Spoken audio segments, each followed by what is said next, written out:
Hi, I hope you're doing amazing. Let us talk about emotional unavailability.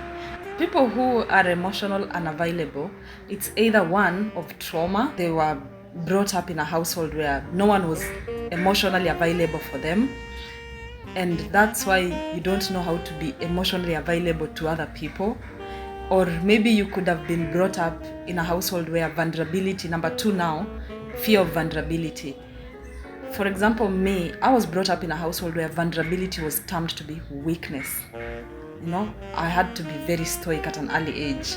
Stop crying. Why are you crying? So, people fear being vulnerable because maybe they think it's weakness, they fear being seen, they fear a lot of things. Number three, it could be because of people's ego. People are just weird. And sometimes their ego loves the fact that when they're emotionally unavailable, it gives them a false sense of dominance and control. That is what the ego loves.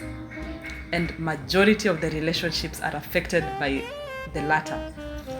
People, their ego just doesn't want them to express their feelings. But as someone who has healed my emotional unavailability, and now I'm being emotional available, which means I'm being vulnerable, I can tell you for fact, I've realized that vulnerability is so freeing. Being vulnerable is so freeing, because when you're being vulnerable, you're not tying it to any outcome. You're just speaking your feelings as it is.